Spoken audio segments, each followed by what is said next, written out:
Hi friends, ఈరోజైతే నేను ఒక మంచి రెసిపీతోనైతే మీ ముందుకైతే వచ్చాను. ఏంటి అనుకుంటున్నారా? క్యాబేజీ బుట్టతోటి అయితే నేను కట్లెట్స్ కర్రీ అయితే ఇప్పుడైతే నేనైతే కర్రీ అయితే ముందుగా అయితే మనం క్యాబేజీ బుట్టనైతే గుండగా తరుముకోవాలి. తరుముకున్న తర్వాత దానిలోకి ఏమేమి కావాలి అనేది మీకు చెప్తున్నాను. ఇప్పుడైతే పసుపు, కొద్దిగా ఉప్పు కొద్దిగా వేసుకోవాలి. తర్వాత కొంచెం కారం అండ్ జీలకర్ర, కొద్దిగా కరివేపాకు, కొద్దిగా అర కేజీ క్యాబేజీ బట్టుకు ఒక 6 టేబుల్ స్పూన్ శనగపిండి అయితే మాత్రం మనం యాడ్ చేసుకోవాలి. ఒక పళ్ళెంలోని వేసుకొని మెత్తగా బాగా మిక్స్ చేసుకోవాలి.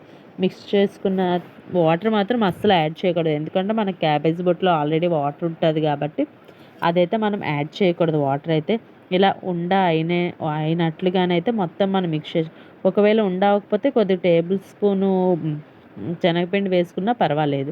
ఓకేనా. తర్వాత మసాలా దినుసులు అన్నీ వేసుకొని దానిలోని ఉల్లిపాయలు, టమాటీలు ఇవన్నీ మిక్స్ చేసుకోవాలి, పక్కన ఉంచుకోవాలి. తర్వాత అయితే డీప్ ఫ్రైకి తగినట్టు ఆయిల్ అయితే మనం పెనం పెట్టి డీప్ ఫ్రైకి తగినట్టు ఆయిల్ అయితే మనం వేసుకోవాలి. వేసుకున్న తర్వాత ఇగోండి, ముందుగా మనం చేసుకున్న ఉండలు ఉన్నాయి కదా, అవి అయితే మాత్రం మనం ఆయిల్లోనైతే వేసుకోవాలి. వేసుకున్న తర్వాత మనకి డీప్ ఫ్రై అయినంత వరకు కూడా అవి బాగా వేయించుకోవాలి. ఇగోండి, బాగా ఎర్రగా వచ్చినంత వరకు అయితే మనం బాగా డీప్ ఫ్రై అయితే చేసుకోవాలి. మరీ ఎక్కువగా డీప్ ఫ్రై అయితే చేసుకుంటే మళ్ళీ చేదొచ్చేస్తుంది. ఇవైతే మాత్రం కొద్దిగా మనకి ఎర్రగా బ్రౌన్ కలర్ వచ్చినట్లుగా అయితే మనమైతే వేయించుకోవాలి ఇలాగా.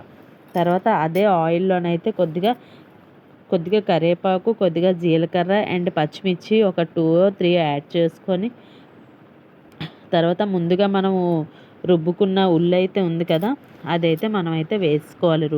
ఉల్లి ఉల్లిలోనైతే ముందైతే కొద్దిగా వేసుకున్నాం కదా, మళ్ళీ కొద్దిగా వేసుకోవాలి. కొద్దిగా ఉప్పు, సాల్ట్ అండ్ కొద్దిగా పసుపు వేసుకొని బాగా కలుపుకోవాలి. చూడండి ఇలాగా. కానీ ఎక్కువ ఆయిలే పడుతుంది దీనికైతే మాత్రం, ఈ కర్రీకి. చూడండి, ఇలా మొత్తం బాగా మిక్స్ అయితే చేయాలి మొత్తం అంతా కూడాను.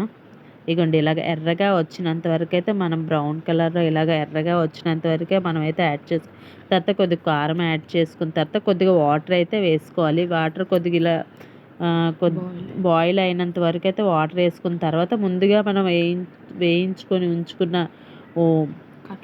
కట్లెట్స్ అయితే మాత్రం మన వాటర్లోనైతే మనం యాడ్ చేసుకోవాలి బాగాన. ఇప్పుడైతే కొద్దిగా అన్నీ చూసుకున్న తర్వాత కొద్దిగా అలా అయితే మూత పెట్టి కొద్దిసేపు అయితే బాయిల్ అవ్వాలి. దానిలోనైతే కొద్దిగా వాటర్ అయితే మరి ఉంచుకోవాలి. ఇలా మొత్తం అంతానా కొద్దిగా ఇలా ఉడికొచ్చినంత దగ్గరికి వచ్చినప్పటికి మనమైతే కొద్దిగా కొత్తిమీర వేసుకొని, కొద్దిగా జీలకర్ర పౌడర్, కొద్ది ధనియాల పౌడర్ అండ్ మసాలా ఇవన్నీ కూడా కొద్దిగా వేసుకోవాలి దీనిలోనైతే. చూడండి, ఇలాగా మొత్తం ఇలా అయినంత వరకు అయితే మనమైతే కొద్దిగా ఉంచుకోవాలి. తర్వాత ఇలా కూర దగ్గరికి అయిపోయిన తర్వాత ఇలాగైతే ఒక బౌల్లోకి తీసుకుంటే టేస్ట్ చాలా బాగుంటుంది. ఇలా మా డాడీకినా ఇలా మా హస్బెండ్కి అయితే వడ్డించాము. వడ్డించిన తర్వాత వాళ్ళకైతే టేస్ట్ చూడమంటే నేను చూడను, నువ్వు ముందే చూడనంటే మా హస్బెండ్ అయితే ఇప్పుడు నేను తిన్నానంటే అయితే నేను పెట్టేస్తానులేని ఒక ముద్ద అయితే నాకు పెట్టారు. టేస్ట్ అయితే మాత్రం చాలా బాగుంది. మా డాడీకి కూడా అడిగాను, డాడీకి అడిగితే డాడీ కూడా చాలా బాగుందమ్మా అని అన్నారు. నేను కూడా తర్వాత ఒక ముక్క అయితే తిన్నాను. టేస్ట్ చాలా బాగుంది నిజంగాన.